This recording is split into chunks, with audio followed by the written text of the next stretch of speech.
reactivity. So that to get into this, so you can stimulate the T cells and reactivity in the antigen to what? Reactive it, and if that's true in the both, that's called a complete antigen. Remember that? And what is something that's not a complete antigen, but it can have reactivity and even cause antibody production or T cells, but it has to attach to what? Another protein, and that would be like iodine and penicillin, and they're called actins, right? And so some of you probably are involved with actins. Now, what else we did, we talked about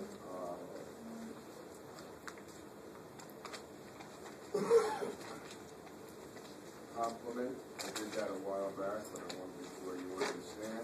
Remember, complement was that whole cascade where they were all inactive and one activates the other, and one of the three things complement does, it can cause a Mac attack where you punch a hole, right? It causes inflammation, and then the third one was oxidization. It can attach to foreign cells, bacteria, and marking for phagocytosis, okay? And what activates complement? Usually it's an antigen and an antibody complex. Will start the activation. The other thing that could start it is sometimes a huge polysaccharide on the surface of a bacteria, the book talks about it, that can activate complement, okay? Bacteria, have a cell membrane like us, but beyond the cell membrane, bacteria have a cell wall, which is really thick, and it's made usually of complex, always made of complex carbohydrates. Sometimes that can activate that. Okay. And then we talked about inflammation, remember? And, did I give you the word chemotaxis? Remember that attracts white cells, with some chemicals released from the area. And then the white cells come, and what do? They attach to the capillary wall, margination. And then how do they leave the capillary? By the process of diapedesis. Remember diapedesis? Right? That was important. Okay. Did all of that. And let's see what else. Okay. All right, and then I did with you how you make T and B cells, right? T and B lymphocytes. Where do the T lymphocytes go that become T lymphocytes? Thymus, and they get hit with thymosin. And the B lymphocytes, they get kind of made into B lymphocytes in the intestine, in the bone marrow, in the appendix. There's a whole bunch of places. And then what do the T and B lymphocytes do? Some stay in the bone marrow, but a lot of them, most of them, go to your lymphoid organs like lymph nodes and the spleen. Why? You always have lymph going through these organs or blood going through the spleen, and they're just waiting to recognize a foreign antigen, okay? And it has to be the right lymphocyte.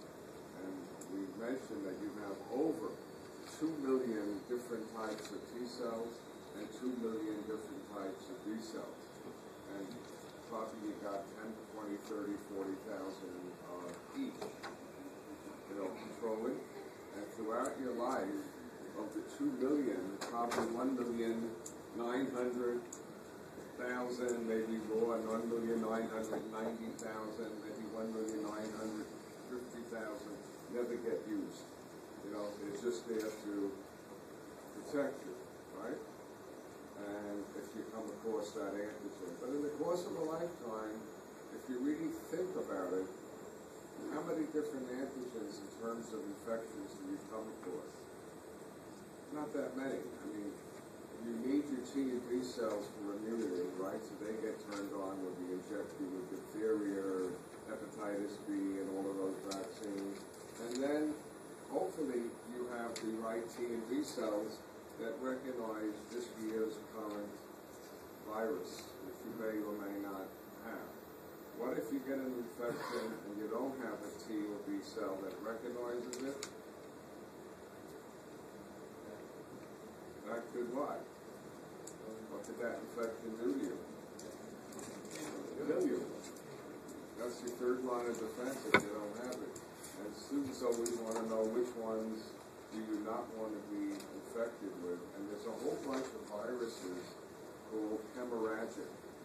Because if you get those viruses, God forbid, you start to bleed, like out of your eyes, out of your ears, out of your nose. It's, you know, we heard of Ebola? Yeah. You notice that most people who get Ebola die. They just don't have the immunity to fight it. And Marburg fever, there's a whole bunch of them. And it kills rapidly. Now, you may have the T and B cells, but remember, first exposure, we haven't done it yet, is going to take about 5 days before you make antibodies or cytotoxic T cells, right? And Marburg fever and Ebola